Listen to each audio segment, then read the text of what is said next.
정치맛 수다 시작하겠습니다. 장경태 더불어민주당 의원, 김종혁 전 국민의힘 최고위원과 함께하겠습니다. 어서 오세요. 안녕하세요. 안녕하세요. 국민의힘 얘기부터 해보겠습니다. 대선 후보 단일화를 놓고 국민의힘 김문수 후보와 당 지도부가 충돌하고 있습니다. 먼저 관련 발언부터 듣고 시작하겠습니다. 기습적으로 전국위원회와 전당대회도 소집했습니다. 그래서 당 지도부가 정당한 대통령 후보인 저를 강제로 끌어내리려는 시도라고 생각합니다. 한덕수 후보를 먼저 찾아보겠다는 약속. 그 약속을 믿고 우리 당원들과 국민들은 김문수 후보를 선택했습니다. 한 번도 단일화가 실패할 거다라는 그러한 생각을 해본 적이 없습니다. 그것은 바로 국민들에 대한 큰 배신이고 배반이 될 거라고 생각하기 때문입니다. 지금 발언 들어보셨지만 서로 엇갈리는 얘기하고 있고요. 윤희숙 여의도 연구원장, 국민의힘의 싱크탱크죠. 김문수 후보를 향해서 단일화할 마음이 없다면 후보를 내려놓으라고까지 얘기를 했습니다. 어떻게 봐야 됩니까, 최고위원님? 이게 정말 국민들 앞에서 너무 부끄러운데요. 양쪽에 다 귀책 사유가 있죠. 일단은 공당의 후보가 뽑혔는데 부전성으로 올라와서 갑자기 대기하고 있다가 나하고 단일화를 해줘라고 요구하는 한덕수 총리는 염치가 없으신 거죠. 그건 논리적으로도 그럼 앞으로도 이제 모든 경선에서 대선 경선에서 그런 일들이 계속 반복돼도 되는 겁니까? 그건 말이 안 되는 건데 문제는 김문수 후보가 선거를 하시면서 거기에 대해서 타협을 하셨단 말이에요. 그 질문을 물어봤을 때 한동훈 후보 같은 경우는 그거는 상황에 따라서 해야지 지금 우리 경선하는데 그것이 주제가 되면 안 됩니다. 이렇게 얘기하면서 제모를 들었는데 바로 전 마지막 토론에서 하자마자 바로 만나서 단일화하겠습니다. 이렇게 얘기를 했기 때문에 한쪽은 명분이 없는 무리한 주장을 하고 계신 거고 근데 한쪽은 정상적으로 정당성과 정통성이 갖춘 후보로 뽑혔지만 본인이 하신 말씀에 발목이 잡혀서 이러지도 못하고 저러지도 못하고 있는 것. 그런 그런 양상이 지금 전개되고 있는 거잖아요. 참 걱정입니다, 지금. 결과가 어떻게 될지. 국민의힘 지도부에서는 약속해놓고 왜 안 지키냐 이렇게 얘기를 하는 거고 김문수 후보 측에서는 내가 언제까지 하겠다라고 한 건 아니지 않냐라고 지금 맞서고 있다 이렇게 봐야 돼요. 아니 원래대로 하면은 네. 단일화 논의는 후보가 하는 거잖아요. 후보가 하는 거지 뽑히지도 않은 다른 사람들이 당신 해 이렇게 얘기한다고 그래서 할 수는 없는 거거든요. 그러니까 어느 쪽도 지금 모두가 다 약점들이 있어요. 그러니까 당 지도부로서는 아니 그래도 당선 가능성을 조금이라도 높이려면 단일화해야 되는 거 아니냐라는 어떤 그런 조바심 이런 게 있을 것이고 그러니까 삼자가 한덕수 총리라든가 김문수 지금 후보라든가 당 지도부라든가 각자가 다 자기가 주장할 수 있는 논리적 근거가 있고 또 각자가 말이 안 되는 부분들을 갖고 있어서 이게 어떻게 해결될 수 있을지 사실 이제 오리무중이죠. 장 의원님은 어떻게 보세요? 일단 각각 다 책임이 있긴 한데요. 한덕수 총리 같은 경우는 사실 진짜 염치가 없다라는 생각이 듭니다. 국정 운영을 해야 되는 국무총리가 사퇴하고 나서 심지어 무소속 상태 아니겠습니까? 국민의힘의 지분이 단 1이라도 있습니까? 한덕수 총리가. 대선 후보 선출 과정에서 역할도 없었고요. 기여한 바도 없는데 단일화를 마치 본인의 것인 양 당연시 여기는 것 자체가 참 이 국정포기 총리로서는 참 염치가 없다라는 생각이 들고요. 두 번째는 권영세 비대위원장의 책임입니다. 사실 단일화는 사실 이 당의 비대위원장의 권한이 아니고요. 후보의 권한입니다. 후보는 어찌됐건 당선을 목적으로 하는 모든 이 여러 가지 어떤 고민들 또 결정들을 하게 될 텐데 그걸 비대위원장이 나서서 오버하는 거죠. 당원당규가 그 권한을 명시하지도 않았고요. 단일화의 전권 협상 권한은 당대표에게 있다. 이런 당원당규가 있지도 않거든요.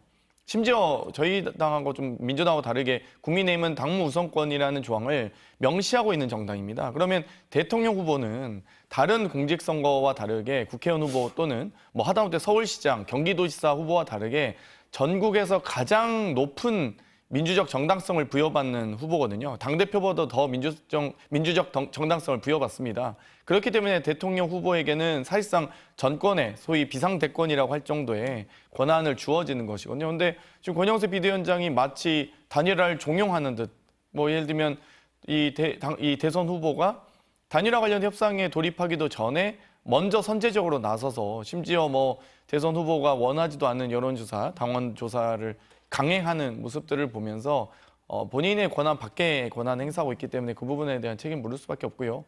마지막으로 이제 뭐 이 책임을 묻는다면 김문수 후보 정도일 텐데, 뭐 김문수 후보야 이제 본인이 주장 또는 단일화의 최적합 후보인 듯한 인상을 많이 남겼기 때문에 거기에 대한 귀책 사연이 있을 수 있으나 뭐 공약을 안 지켰다라고 해서 그걸 대선 후보 자격을 박탈할 수 있는 건 아니기 때문에 김문수 후보 입장에서도 이제 공식 당의 후보가 되셨으니 당연히 이 많은 컨벤션 효과를 누리고, 사실 11일 전에 단일화해야 된다는 뭐 법적 조항이 있거나 당원 당규 조항이 있는 것도 아니거든요.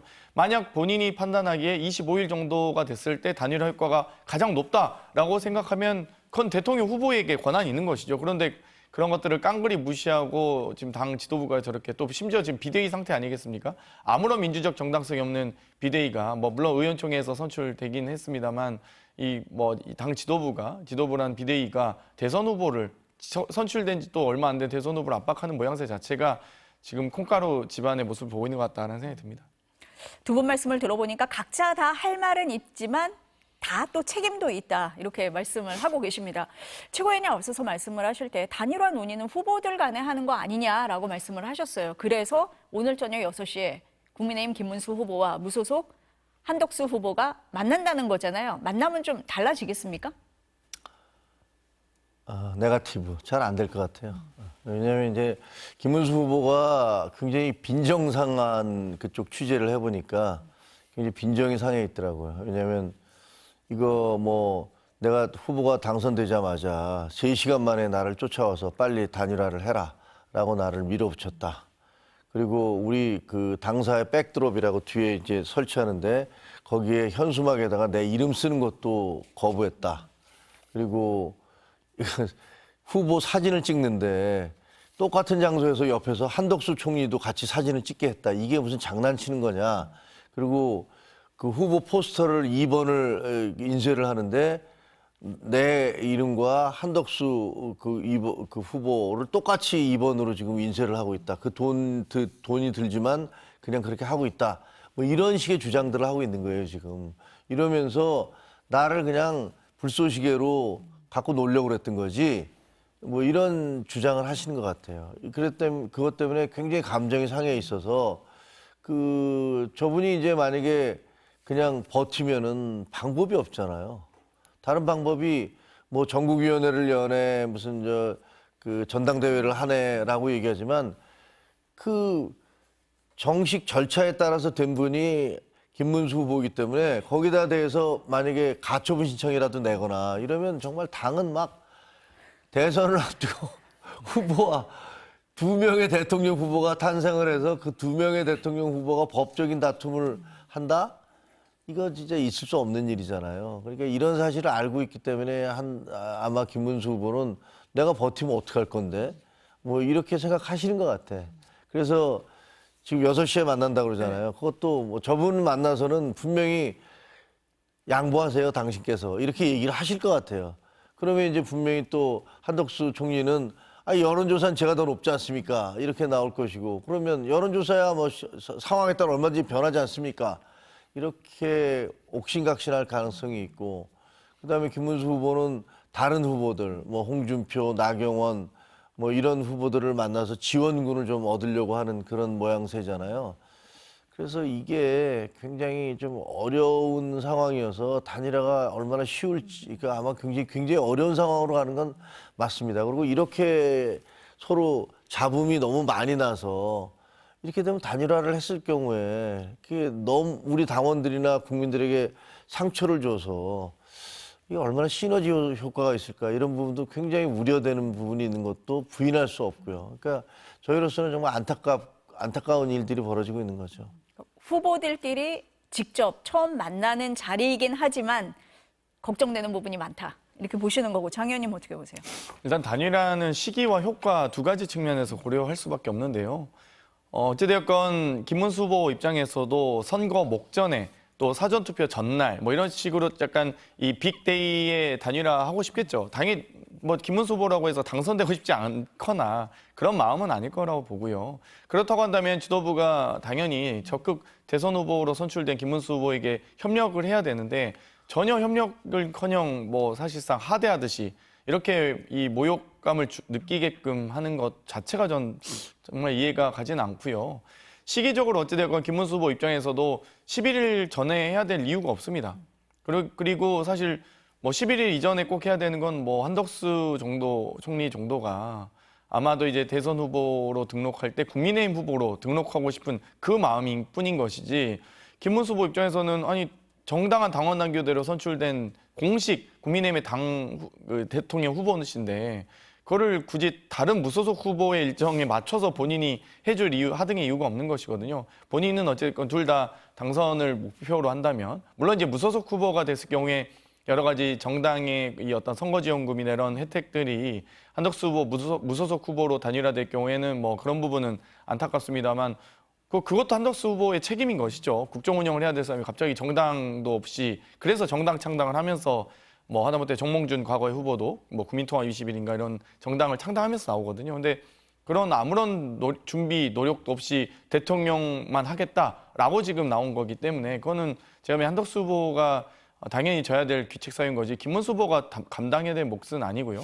또 이 어떤 이 효과에 대해서도 당연히 시기적인 어떤 빅데이에 다가설수록 또 선거에 가까워질수록 어찌됐건 단일화했을 때 효과가 있어야 되는데 지금 김문수 후보나 한덕수 후보나 사실 지지율 격차가 없습니다. 거의. 그렇기 때문에 김문수 후보 입장에서도 아니 정말 압도적인 격차로 한덕수 후보가 뭐 지지층 내에서야 단일화 후보로 조금 더 선호도가 높다 할지라도 전반적인 대선 큰 판에서 효과가 미비한데 굳이 한덕수로 바꿔야 될 이유가 없는 것이죠. 그렇기 때문에 압도적 지지를 가지고 한덕수 후보가 단일화에 응하시든지 아니면 김문수 후보 입장에서도 납득할 만한 여론조사 혹은 또 그런 시기적 측면에서는 본인이 충분히 컨벤션 효과를 누릴 수 있는 뭐 한 5월 말까지 지켜본다든지 그런 것이지 뭐 지금 11일 전에 꼭 여론조사 단일화를 해야 된다는 법이 있는 것도 아니고 또 그 여론조사가 꼭 5월 둘째 주 여론조사가 결국 대선은 6월 3일 아니겠습니까? 그러면 6월 3일에 가장 지지도가 높은 후보가 단일화되는 게 맞겠죠. 그런다면 아마 5월 말까지는 지켜봐야 되지 않나라고 주장할 수 있기 때문에 오늘 오후에 만나시더라도 한덕수 후보는 11일 전까지 해달라고 할 거고 김문수 후보는 좀 5월 말까지만 시간만 저에게 주십시오. 아마 이 정도 하는데 그걸 또 야박하게 또 박절하지 못하게 또 거절하겠습니까? 한덕수 총리께서 윤석열 대통령 존경하신다면 박절한 사람은 아니겠죠. 네. 어쨌든 만나도 잘 안 될 것 같다. 이런 말씀이신 것 같습니다. 앞서서 장 의원님 말씀을 하실 때 지금 국민의힘 당 지도부가 전당원을 대상으로 단일화에 대한 여론조사 하고 있잖아요. 지금 아침 9시부터 밤 9시까지 하겠다라고 했는데 김문수 후보는 이거 하지 마라, 멈춰라라고 얘기를 했는데도 오늘 지금 하고 있어요. 이거 어떻게 봐야 됩니까? 저도 전화를 받았는데 전화 받으셨어요? 당연히 저 네. 당원이잖아요. 네. 근데 거기 보면 이제 약간 트릭이 있어요. 딱 한 가지만 물어봐요. 당원이십니까? 그리고 또 하나는 김문수, 한덕수 후보의 단일화에 대해서 어떻게 생각하십니까? 그럼 대부분은 다 찬성하죠. 예를 들면 김문수로 단일화돼야 돼라는 분도 찬성하시고 한덕수로 단일화돼야 돼라는 분도 찬성하시죠. 그리고 당원들 입장에서는 야 둘이 나뉘는 것보다 한 사람이 하는 게 더 낫지 않아? 그러니까 당연히 그거는 압도적인 지지가 나올 거예요. 근데 그건 엄밀하게 그 정치적으로 따져보면 일종의 트릭인 거죠. 그거는 거기에는 상당한 논란이 있을 수 있는 것들을 한쪽으로 몰아서 예를 들면 김문수로 단일화돼야 된다는 사람들의 것까지 전부 다 몰아서 봐 단일화해야 되니까 빨리 단일화해 이렇게 몰아세울 수가 있는 거거든요. 그러니까 거기엔 약간의 트릭이 있고 그다음에 그것을 놓고 이제 김문수 후보는 또 하면 안 된다. 어떻게 보면 당의 가장 최고 책임자잖아요 지금. 근데 그분은 그렇게 하겠는데 밑에서 비대위원장은 그냥 하겠다라고 했단 말이에요. 근데 그건 또 어떻게 되는 건지 그걸 둘러싼 또 논란이 생길 수도 있고 그래서 이게 좀 여러 가지로 좀 뭐 갈등의 소지를 계속 쌓아나가고 있는 측면이 좀 있어요. 이 결과를 가지고 압박을 하겠죠. 네, 당연히 어떻게 압박을 보세요? 하죠. 네. 그러니까 그 대선 후보와 전혀 상의되지 않은 혹은 대선 후보가 반대하고 있음에도 불구하고 비대위가 이 당 지도부가 밀어붙이는 것 자체가 그저 모욕주기식 여론조사 아니겠습니까?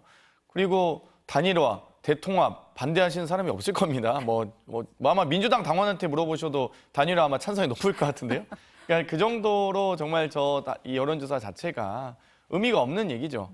그렇기 때문에 사실 그 대선 후보 모욕주기식의 여론조사일 수밖에 없고 저걸 지도부가 강행하면서까지 무리수를 두는 것 자체가 뭐 전혀 지금 도움이 안 되는 행동인데 저 지도부가 어찌되었건 당을 위해서 또 대선을 승리하기 위해서 노력해야 될 지도부가 저런 식으로 하는 건 참 이해가 가지도 않고 뭐 국민들께 명분도 없고 또 당원들도 아마 저 부분은 뭐 단일화 찬성은 높게 나온다 할지라도 저 지도부의 결정과 강행에 대해서는 아마 많은 대선 이후에 만약 패배한다면 그 패배에 대한 어떤 책임 중에 하나도 비대위의 책임으로 갈 수밖에 없다. 그러니까 대선 패배의 책임을 자꾸 대선 후보가 아니라 지도부가 저렇게 살신성인으로 떠안으려고 하는 건지 모르겠는데요. 저렇게 좀 무리수를 두는 것 자체가 지도부가 나중에 책임론에서 피할 길이 없어질 것 같습니다. 최고님, 이건 어떻습니까? 당 지도부가 10일하고 11일 날 전당대회 소집했잖아요. 김문수 후보 측에서는 이걸 두고 이거 나를 끌어내리려고 하는 시도다라고 보는데 그게 뭐 타당한 주장입니까? 왜 이양수 그렇습니까? 사무총장은 그게 예. 아니다. 예. 왜냐하면 만약에 두 분이 극적으로 단일화를 해서 김문수 후보가 단일화되면 그냥 후보니까 별 문제가 없는데 만약에 한덕수 총리로 단일화가 되면 이분이 단일화가 돼서 우리가 후보가 되려면 어쨌든 전당대회에 추인을 거쳐야 되니까 그걸 하기 위해서 소집을 한 것이다. 뭐 이렇게 설명을 했어요. 그 설명은 타당성이 있다고 생각을 해요. 그건 이제 전제가 두 분이 단일화를 한다는 전제 조건이 충족돼야지만 이루어질 수 있는 것인데 그게 아니고 예를 들어서 단일화가 안 이루어졌는데 뭐 흔히 하는 얘기로 후보를 끌어내기 위해서 전당대회를 열었다. 우리 당원 당규에 그게 있나요? 그 저는 들어보지도 못했고 그거는 법적으로도 가능하지 않을 거라고 생각합니다. 예를 들면 하나의 후보가 있는데 거기서 전당대회를 열어서 이 사람 말고 우리 이 사람으로 다시 후보를 뽑읍시다라고 해서 다른 사람을 후보로 내세운다. 그러면 그동안에 TV 토론 그 한 달 넘게 그 열 몇 명에서 8명에서 4명에서 2명으로 거쳐서 최종 후보가 될 때까지 온 국민이 그걸 지켜보면서 텔레비전을 보고 또 이게 기부금을 내서 돈을 모금을 하고 토론이 벌어지고 이런 과정들이 다 그냥 무산돼 버리는 거기 때문에 그거는 아마 소송 걸면 바로 질 것 같아요. 그러니까 그게 가능하겠습니까? 그래서 그렇게는 쉽지 않을 것이다. 법적으로 보면 쉽지 않을 것이다. 이렇게 보입니다. 아니, 김문수 후보가 뭐 당원 당규를 모를 리가 없는데 그렇게 주장하는 데는 뭔가 이렇게 의심스러운 부분이 있어서 그런 거 아닙니까? 어떻게 보세요? 아마 뭐 마지막 선택지는 아마 한덕수 총리가 11일 전에 국민의힘 입당할 것으로 전 예상하고 있고요. 무소속 상태로는 대선을 치르기 어렵기 때문에 아마 입당해놓고 나중에 또 후보 교체를 노리지 않을까 이런 생각이 드는데 아마 단일화만으로는 아마 대선을 못 치를 겁니다. 그렇기 때문에 아마 11일 전에 단일화되든지 11일까지 단일화 협상이 안 되면 입당해서 후보 교체를 노릴 텐데 후보를 교체하는, 그러니까 대통령 후보를 선출하는 과정은 전 당원의 어떤 사실상 전당대회 형식을 갖춰서 선출합니다. 국민의힘도 그렇고 민주당도 그렇고. 그래서 사실상 전 당원의 추인을 받는 과정인 거거든요. 선출과 동시에 추인 형식도 절차도 받는 거기 때문에 그렇기 때문에 후보 교체 권한이 있긴 합니다만 그것은 후보자가 사퇴 의사를 밝혔을 때야만이 여러 가지 어떤 과정을 모두 생략한 채 전당대회 추인 아마 이런 식으로 아마 당원당규 개정의 당원 개정안을 아마 부칙에 산정해서 뭐 21대 대통령 선거의 후보자는 뭐 한덕수 후보로 한다 뭐 이런 식으로 교체 당원 부칙 조항을 아마 전당대회를 통해서 할 수 있는 방법이 있습니다만 그것도 후보자가 본인이 스스로 사퇴할 때야만이 가능하고요.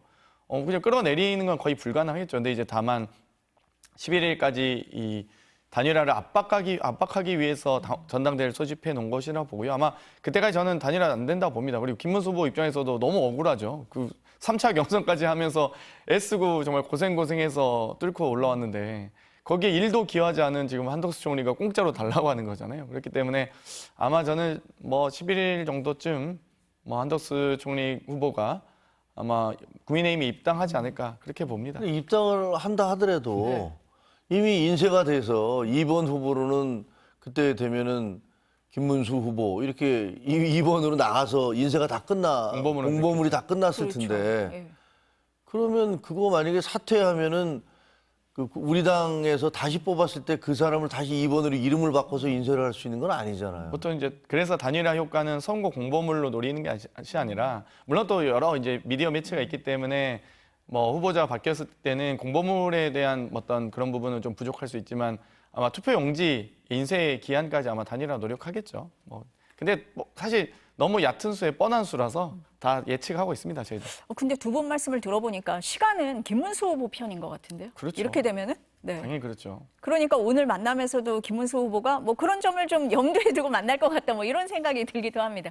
그 일부 언론 보도를 보니까 김문수 후보 같은 경우는 한덕수 후보뿐 아니라 뭐 이낙연 전 총리, 이준석 후보, 황교안 전 총리까지 다 아우르는 이런 빅텐트를 생각을 하고 있다. 이런 보도가 나왔어요. 당 지도부에서는 아니 안 하려고 하는 거 아니야? 이 정도면 안 하려고 하는 거 아니야? 이렇게도 생각하는 것 같은데 이 부분은 어떻게 보시나요? 안 하려고 하는 거죠. 안 하려고 하는 겁니까 안 이거는? 하려고 하는 네. 거죠. 그러니까 안 하려고 하는 네. 건데 그러니까 그 내가 중심이 돼서 우리 텐트 안으로 다 들어오세요.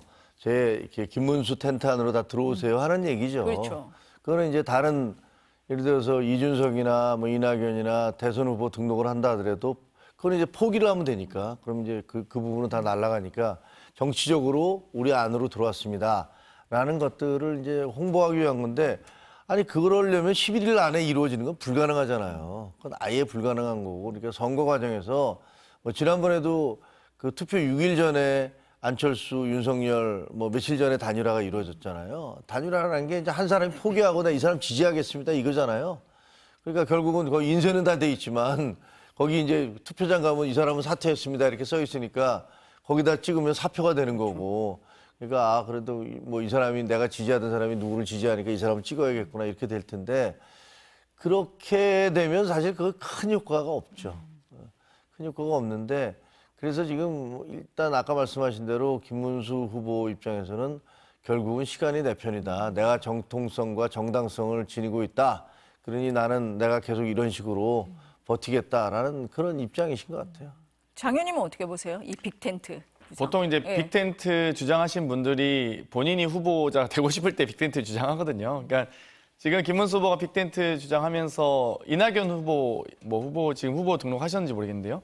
이낙연 전 총리 또는 이준석 후보로 단일화되는 걸 생각하고 빅텐트 주장하겠습니까? 본인으로 단일화되는 걸 염두에 두고 하시겠죠. 어찌됐건 그래도 국민의힘 정도 되면 그래도 원내 2당의 뭐 유구한 어찌되건 역사를 가진 정당 아니겠습니까? 공당 아니겠습니까? 그런데 저렇게 이 공식 선출된 대통령 후보를 저렇게 흔들 수 있구나라는 게 참 민주적 정당의 모습은 아닌 것 같고요. 어찌되건 김문수 후보 입장에서는 저 빅텐트 구상도 좋고 아무튼 후보 입장에서는 이 당선을 위해서 최선을 다할 수밖에 없죠. 빅텐트 할아버지라도 하고 싶을 텐데 그러기 위해선 본인 후보에게 좀 시간을 달라라는 어떤 요청 사항인 것 같고요. 지금 지도부가 뭐 후보 측 얘기로는 뭐 당선된 지 정말 3시간 만에 와서 단일화 압박을 했다고 하니까 좀 너무 무례했던 거죠. 그래서 어느 정도 조금 이 절차와 과정 관리가 대단히 중요한데 결국 정치인도 결국 사람 아니겠습니까? 그러면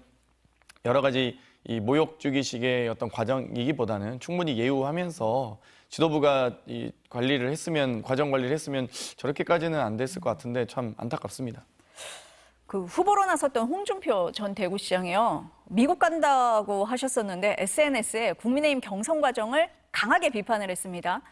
용산과 당 지도부가 합작해서 느닷없이 한덕수를 띄웠다. 만만한 김문수를 밀어서 한덕수의 장애가 되는 홍준표를 떨어뜨리자는 공작을 꾸몄다. 이걸 2차 경선 나흘 전에 알았다. 이렇게 주장을 했습니다. 그러면서 이들의 음험한 공작을 역이용한 김문수를 왜 비난하느냐. 무상열차 노리고 윤석열 아바타를 자처한 한덕수는 왜 비난하지 않느냐. 이렇게 적었습니다. 저거를 그 선거 4일 전, 나흘 전에 알았다는 거는 조금 이해가 안 돼요. 왜냐하면 많은 사람들이 그 전부터 알았거든요. 그렇게 뒤늦게 알았느냐 이런 말씀이세요? 그걸 어떻게 이렇게 뒤늦게 알 수가 있어요. 아니 저 뒤에는 뭐 한덕수 총리를 미는 배후에는 친윤들이 다 계시다. 그리고 그 친윤들의 뒤에는 또 윤석열 전 대통령이 있지 않겠느냐. 뭐 그런 얘기 한덕수 저 총리 얘기가 처음 나왔을 때 저도 페북에 그런 걸 썼던 것 같은데 이게 보이지 않는 손이 굉장히 작용하는 것 같다. 그게 벌써 언제예요? 한 달도 더 된 얘기 아닙니까? 이미 그때부터 다 그런 얘기가 나왔는데 뭘 나흘 전에 그걸 알았다. 그거는 조금 아니 적어도 우리 당에서 당대표 2번 하시고 그렇게 오랫동안 정치 경험이 있으신 홍준표 대표님께서 그렇게 그걸 몰랐다라는 거는 조금 이해할 수가 없고요. 아마 그래도 설마 그렇게까지 무도하게 하겠어? 이런 생각을 하셨을 수는 있죠. 설마 했다는 얘기도 있긴 예, 뭐 하더라고요. 그랬을 수는 예. 있죠. 근데 갑자기 뭐 이틀 전에 절의 고도니 뭐 이런 얘기 나오시는 거 보고서 아, 저분이 굉장히 외로움을 느끼시는구나. 와르르 몰려와서 당신 도와드리겠습니다. 이럴 때는 아, 그래, 나를 밀어주는구나. 이렇게 생각했는데 알고 봤더니 나를 불쏘시개로 쓰려고 했던 것이야. 뭐 이런 것들에 대한 분노감, 불만 이런 것들이 결국은 나는 탈당할게 라고 얘기하고 정치 그만하겠어 라는 정계 은퇴 선언까지 했던 그런 배경인 것 같아요. 저분 2번 당하셨거든요. 옛날에 서울시장 때도 뭐 그랬고 이번에도 그렇고 그러니까 아마 정말 뭐 내가 환멸을 느낀다 뭐 이런 얘기 하실 만해요. 그런 얘기가 이해가 되고 그러다 보니까 이제 이번에 그 한덕수 총리에 대해서 아주 격렬하게 비판을 하시는 것 같아요. 그러면서 자기의 라이벌이었던 그 김문수 그 후보에 대해서 오히려 좀 감싸고 도는 그런 입장을 보이는 건 본인도 당했고 이제는 김문수 차례구나 라는 어떤 동병상련의 입장 뭐 그런 것들 그 뒤에는 친윤이 있구나 라는 그런 분노감 이런 것의 발로인 것 같습니다. 그러면 최고 위원님도 이 경선 과정에서 뭐 그런 분위기 이런 걸 좀 느끼셨습니까? 다 느꼈을 거예요 아마. 아시는 분들은 다 아셨을 거예요. 저도 느껴지던데요. 민주당에서도 느껴질 정도인데 홍준표 전 대구시장은 너무 늦게 알았다? 그렇게 보십니까? 그러니까 이제 뭐 아마 어떻게 구체적 보세요? 정황이 예. 있으신지 모르겠어요. 근데 사실 이제 1차 8인 경선 할 때만 해도 뭐 나경원 의원 등이 관저에서 대통령과 독대했다 해서 본인이 윤심을 자처하지 않았습니까? 그럼에도 불구하고 아마 여러 가지 국민 지지나 뭐 여러 이 당원들의 지지가 뭐 부족한 후보들로 이제 부족한 후보들 걸러지고 사인으로 압축되고 나서부터는 누가 봐도 그냥 당의 여러 가지 이 스피커 소위 빅 스피커 분들이 김문수 후보를 많이 뭐 전방위적으로 전 지원했다라고 보고요. 어찌 됐건 홍준표 후보, 한동훈 후보 결국 이번 이 대통령 후보 선출은 한덕수와의 단일화에 우호적인지 아닌지로 갈린 거 아니겠습니까? 뭐 실력 차로 보면 제가 보기에는 김문수 후보가 그렇게 압도적이진 않았는데 또 불구하고 대통령 후보가 됐다는 것 자체가 결국 홍준표 한덕수는 단일화의 걸림돌이야라는 어떤 평가가 있었던 거고요. 그런 인식들이 결국 전 당원들에게 전방위적으로 퍼졌던 것이죠. 그렇기 때문에 김문수 후보가 됐는데 문제는 이제 대통령 후보가 되고 나서는 어찌됐건 당무우선권, 소위 비상대권을 갖고 있는 후보를 상대로 지도부가 그전에 했던 이 예비 경선 후보일 때와 그 정식 후보가 됐을 때는 완전히 상황이 다르거든요. 근데 지금 계속 지도부 입장이 경선 후보를 대하듯이 하고 있기 때문에 그건 뭐 이제 이치에 맞지도 않고요. 되지도 않고요. 그 권한 자체가 현격이 차이가 나기 때문에 아마도 결국 김문수 후보 중심으로 다시 권력 구조가 재편될 수밖에 없다. 때에 따라선 사실 대통령 후보가 비대위 재구성 권한까지도 전 있다고 보거든요. 비대위가 지금 자체적으로 지금 뭐 의총의 추인을 받긴 했지만 대통령 후보 입장에서 비대위 재구성 요청을 할 수도 있죠. 아무튼 여러 가지 어떤 정치적 혹은 당원 당규의 절차와 권한에 따라서 저는 국민의힘의 이 정치적 세력 분포도가 격변할 수 있다고 봅니다. 그 한동훈 전 대표도 단일화 과정에 대해서 이럴 줄 몰랐습니까? 이렇게 올리셨더라고요. 어떻게 마찬가지로 생각하십니까? 최고위원님 어떠세요? 저도 당연히 그런 게 예. 그 김문수 후보께서는 그 본인이 그거를 이용하신 거잖아요. 그러니까 이 경선은 우리끼리의 경선이 돼야 되고 여기 집중해야 된다. 한덕수 총리를 자꾸 언급하는 건 옳지 않다라고 한동훈 후보는 계속 얘기를 했잖아요. 근데 그거에 대해서 오히려 거꾸로 적극적으로 내가 한덕수 후보하고 그 단일화 하겠습니다라고 얘기를 해서 그 윤심 그리고 뭐 윤핵 뭐 친윤들 그리고 예를 들면 한덕수 후보를 지지하는 분들 뭐 다 그 지지를 받은 거 아니에요? 그러니까 어떻게 보면 그 결선 투표는 한동훈을 놓고 여기서 김문수와 그 한덕수 2대 1로 싸운 거잖아요. 결과적으로 보면. 그렇게 해서 이겼기 때문에 사실은 그게 이렇게 떳떳한 승리일까? 라고 보면 별로 떳떳한 승리 아닌 것처럼 보여요. 근데 그렇다고 해도 어쨌든 선거는 선거기 때문에 진 거에 대해서 뭐 뭐라고 얘기는 안 했죠. 그렇지만 누구든지 다 시나리오를 예상했던 거 아니에요. 야, 저거 한동훈이 되면 한동훈이 후보가 되면 아마 드롭할 것이다. 그 한덕수 후보는 드롭할 건데 아니면 다른 사람이 되고 나면 분명히 저 둘 사이에서 어마어마한 갈등이 생길 거다라는 건 다 예측했던 거예요. 근데 모르겠어. 지금 당 지도부는 우리가 푸시하면 자기가 어떻게 하겠어? 우리가 다 밀어서 해준 건데 뭐 이렇게 생각을 하셨는지 모르지만 이게 민주적 정당성이라든가 정통성이라는 것은 한번 세워지면 그거를 다시 뒤집기가 굉장히 어려워요. 그러니까 지금 그 과정에 지금 마찰이 생기고 있는 거죠. 단일화 얘기를 할 때 그러면은 후보 중에 누가 더 경쟁력이 있을까 이걸 봐야 되잖아요. 이재명 후보하고 맞붙었을 경우에 어떨지 MBC가 지난 연휴 기간 여론조사를 해봤습니다. 보수 후보가 만약에 김문수 후보가 된다라고 했을 때 이재명 50, 김문수 29, 이준석 후보 5% 이렇게 나오고요. 한덕수 후보가 된다라고 가정을 해보면 이재명 50, 한덕수 32, 이준석 6 이렇게 나옵니다.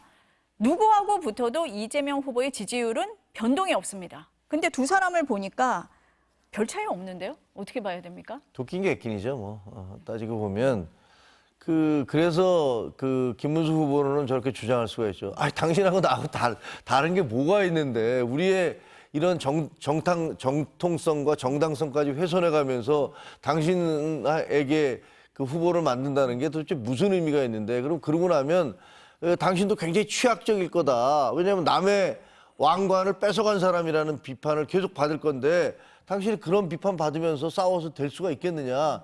이런 논리를 내세울 거예요. 보나마나. 그리고 지금 보면 뭐 저기도 그렇지만 동아일보 여론조사도 그렇고 대개 보면 이제는 그렇게 큰 차이가 없어졌더라고요. 근데 뭐 물론 어떤 일부에서는 굉장히 큰 차이가 나고 특히 이제 우리 당 지지자들의 입장에서는 한덕수로 가야 된다라는 게 훨씬 높은 걸로 돼 있어요. 근데 그것도 또 어떻게 변할지는 알 수가 없는 거잖아요. 그러니까 저는 기본적으로 여론조사를 통해서 후보를 단일화한다는 거는 정말 전 세계에 있지도 않은 대한민국에만 있는 유일한 방식이고 그 여론조사의 공정성을 믿을 수 있습니까? 그리고 선관위가 하는 선거도 부정선거라고 주장을 하면서 그 여론조사의 공정성을 어떻게 믿겠습니까? 그래서 그런 거는 자가당착이라고 생각을 해서 저는 뭐 이거는 조금 말이 안 되는 주장들을 계속 하고 있는 거다라고 생각해요. 지지율 어떻게 보세요, 장 의원님? 그러니까 사실 김문수 후보나 한덕수 후보 모두가 다 윤석열 아바타 후보이기 때문에 지지율 격차가 있기가 어렵습니다. 그러니까 결국 이 여러 선거 전략의 가장 ABC가 있는데요. 가장 기본은 지지층 결집과 중도층 확장입니다. 그런데 지지층 결집은 이제 지지 강도가 얼만큼 높은 후보냐에 따라 다르는데요. 아마 둘 다 특히 윤석열 전 대통령과 차별화가 안 되는 사람들이기 때문에 지지 강도가 크게 달라질 수가 없거든요.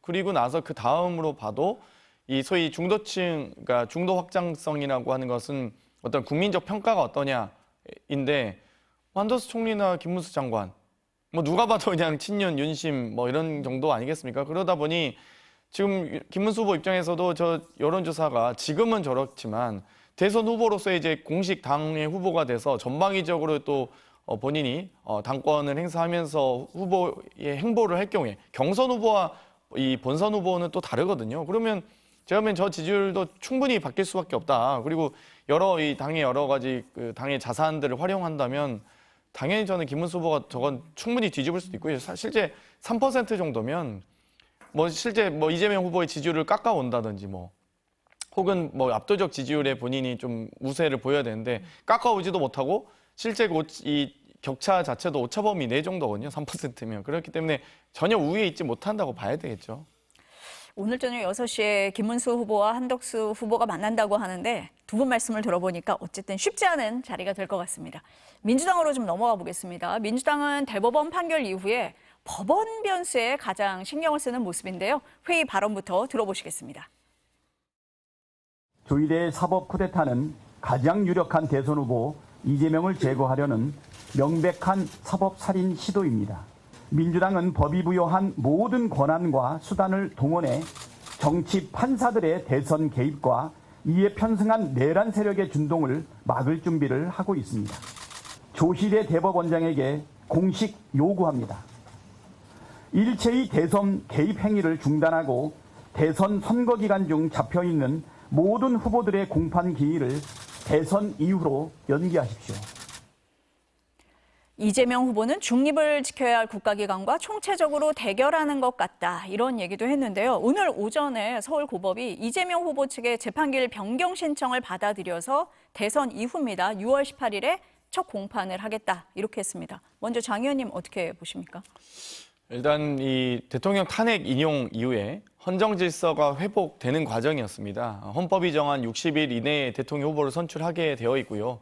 그 과정은 사실상 여러 국민의 결국 선택의 시간, 참정권을 보장하는 기간인데도 불구하고 대법원이 정말 30여일 만에 정말 3심 재판은 보통 전원합의체 같은 경우는 3년 7개월 정도 걸리거든요, 보통. 아무리 선거법 재판이라 할지라도 최소 3개월 이상 걸리는 판결을 실제 기일 확정 이후에 6일 만에 거의 6만 장의 사건 기록을 검토해서 선고한다라고 하는 것 자체가 불가능하고요. 물리적으로 뭐 1분도 안 자고 하루 종일 봐도 6만 장 보려면 300권짜리 책으로 따지면 200권을 봐야 됩니다. 6일간. 그렇게 볼 수 있는 사람이 어디 있겠습니까? 뭐 대법관 분들이 당연히 유능하신 분들이겠지만 뭐 눈이 10개 달린 건 아니잖아요. 그런 뭐 그걸 책을 어떻게 그렇게 다 볼 수 있지도 않을 뿐만 아니라 어찌됐건 이 사건 기록에 대한 재판의 공정성도 의심스러울 뿐만 아니라 지금은 이 국민의 시간입니다. 그렇기 때문에 국민들이 선택할 수 있는 권한을 보장하는 것이 가장 중요합니다. 대법원이든 국회든 행정부 또한 헌법 아래에 있고요. 유일하게 헌법 위에 있을 수 있는 것은 주권자인 국민밖에 없습니다. 그렇기 때문에 그리고 심지어 저 선거법 재판은 이번 대선 과정에서 일어난 일이 아니라 이미 윤석열 대통령이 당선된 그 선거, 지나간 선거에 대해서 판결을 한 거였기 때문에 사실상 국민의 기회를 뺏는 판결이었다. 결국 대선 선거 개입이다라고 저희가 얘기를 했던 것이고요. 파기환송된 이후에도 고법이 5월 12일부터는 본격적 유세 기간입니다. 그러면 공직선거법상 모든 후보자는 국민의 권한을 보장하기 위해서 후보자에 대한 보호 조치들이 있습니다. 그런데도 불구하고 5월 15일 날 기일을 했다가 기일 변경 시청을 6월 18일로 다행히 고법이 국민의 상식에 맞는 또 헌법과 법률이 정하는 절차를 제대로 수용해줘서 다행이라는 생각이 들지만 아무튼 이 대법의 무리한 판결 또 고법의 이 당일날 송부된 당일날 갑자기 기일을 잡고 바로 집행관 송달을 하고 이런 과정들 자체가 사실 말이 안 되는 과정이거든요. 그렇기 때문에 고법에서 좀 무리하게 절차를 진행하다가 그래도 많은 또 국민적 여론이 너무 사법부에 대한 또 사법부 내에서도 많은 이 부장판사분들이 이게 말이나 되냐 아무리 뭐 정치적 편향성과 이 정합성을 갖지 않더라도 우리가 사법부만큼은 최소한의 절차적으로는 준수해야 될 원칙이 있는데 그것 자체를 지키지 않으면 앞으로 사법부가 어떻게 신뢰를 받겠냐라는 많은 내부적 비판이 있었습니다. 그 부분에 대해서 아마 서울고법이 그런 부분을 충분히 수용한 결과라고 봅니다. 최고위님은 어떻게 보세요? 이건 뭐랄까 민주당이 집권을 했을 경우에 어떤 국가적 형태, 그러니까 총통제 국가가 다시 오겠구나라는 그런 두려움을 자아내게 하는 그런 일들이 벌어지고 있다고 봐요. 예를 들면 1심에서 유죄 판결이 났을 때 펄펄 뛰셨죠. 그러다가 2심에서 무죄가 나오니까 뭐 재판부에 경의를 표한다고 그랬다가 다시 대법원에서 유죄 판결로 파기환송하니까 그건 사법 구태타다. 아니 어떻게 그렇게 고무줄처럼 왔다 갔다 합니까? 그리고요 민주당에서는 계속 이제 공판 기일을 연기해라라고 이런 식으로 거의 뭐 협박에 가까운 그러면서 탄핵을 하겠다 이런 식의 그 말씀을 하고 계시잖아요. 그건 사법 구태타가 아니라 그건 입법 구태타잖아요.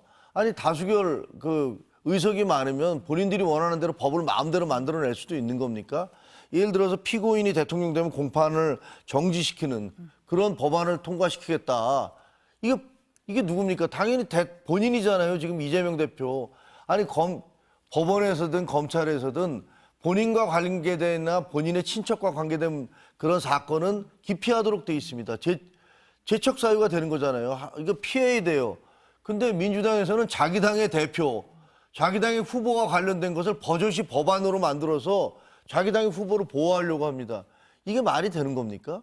이거야말로 독재국가에서 하는 그런 행태 아니에요? 그럼 앞으로 이재명 대표가 대통령 되면은 그러면 그 다음에 본인이 대통령 되고 다수당을 이용해서 본인이 원하는 법 다 만들어서 그래갖고 본인한테 불리하거나 수사가 되거나 뭐 이런 것들을 전부 다 막을 수 있을 거 아닙니까? 이런 걸 우리가 뭐라고 그러냐면 독재국가라고 그럽니다. 과거에 히틀러 국가에서 총통제일 때 그런 일들이 계속 벌어졌었어요. 삼권 분립이 무너졌고. 저는 이거 민주당 내부에서도 우리 이렇게 가면 안 됩니다. 이런 얘기가 나와야 된다고 저는 생각을 합니다.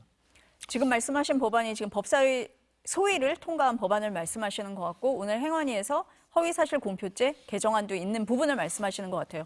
반박을 좀 해주셔야 될 것 저희가 같은데요. 네. 유죄, 무죄 내용을 가지고 비판한 적은 없고요. 당연히 모든 국민이 누려야 할 공정한 재판을 받을 권리에 대해서 이야기한 겁니다.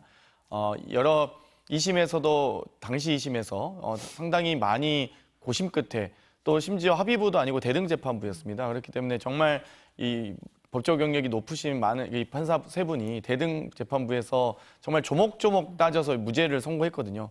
그런데 대법원이 그 정도 됐으면 최소한의 기한, 뭐 기존의 전원합의체 판결이 됐던 여러 가지 다른 사건에 준해서 재판 기록을 확실히 보시고 만약 공정한 재판을 하셨다면 저희가 그 부분에 대해서 비판하지 않았을 텐데 이 너무 말도 안 되게 이례적으로 당일 사건 배당하고 당일 기일 잡고 당일하고 6일 만에 선고하고 이런 그런 이 공정한 재판이 의심스러운 이 판결이었기 때문에 심지어 내부 부장판사 분들마저도 사법부가 사조직이 아니다. 조희대 대법원장의 사조직이냐 우리가 라고 말할 정도 아니겠습니까? 저도 지금 제보 많이 받고 있어서 지금 잠시 후에 법사위에서 질의할 예정인데 어찌됐건 여러 이 공정한 재판을 받을 권리에 대해서는 당연히 보장해야 되고요. 최소한의 무죄를 선고하더라도 혹은 유죄 취지의 파기환송하더라도 공정한 재판이라고 신뢰할 수 있는 기준과 절차, 최소한의 과정은 했어야 됩니다. 근데 그 과정 자체를 너무 생략하고 너무 빠르게 했기 때문에 뭐 빠른 정도가 너무 심했기 때문에 제가 그 부분에 대해서 비판했던 거고요. 이 여러 가지 재판중지법은 말 그대로 헌법이 정한 권리에서 만약 법률적인 문제가 저희가 아무리 법을 바꾼다고 한들 만약에 헌재로 위헌 소송하시면 되죠. 헌법에 맞지 않으면 소송하시면 되는데 문제는 이 대통령의 불소추 특권에 대해서 소추에 대한 권한과 이 정확한 정의를 명시하는 법입니다.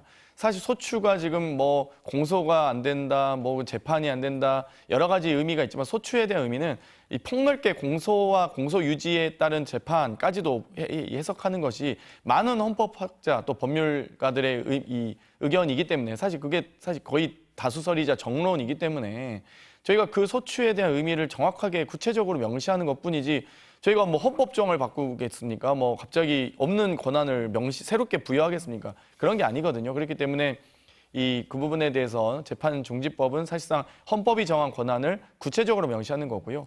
허위사실 공표죄에 대해서도 전 세계적으로 유례가 없는 법입니다. 마치 허위사실 그러면 아무 말이나 다 해서 당선되는 거 아니야라고 우려하시는 분도 있을 수 있는데 공직선거법상 상대 후보를 비방하거나 혹은 당선을 목적으로 여러 가지 이 상대 후보를 비방하면서 이 선거에 영향을 끼칠 경우에 그 죄는 있습니다. 그렇기 때문에 저 허위사실 공표죄에 대한 여러 행위에 대한 부분들, 정확하게 어떤 허위사실이 구체적으로 어떤 영향을 주는지에 대해서 구체적으로 법률 조항들을 개정하는 것이기 때문에 뭐 저 부분에 대해서 무슨 구하기다 저는 뭐 거기에 대해서는 전혀 동의하기 어렵고요. 만약 저희가 통과시키는 법안이 헌법에 위배된다 그러면 위헌 소송을 하셔야죠. 뭐 충분히 하실 수 있다고 봅니다. 논란을 없애기 위한 거지 뭐 위헌까지 가지는 않는다라고 법률이 좀 정한 말씀을 하시는 권한입니다. 거네요. 네. 네, 알겠습니다. 뭐 법사위 진행 상황도 좀 지켜보도록 하고요. 오늘 6시 만남도 지켜보도록 하겠습니다. 오늘 두 분 말씀 여기까지 듣겠습니다. 감사합니다.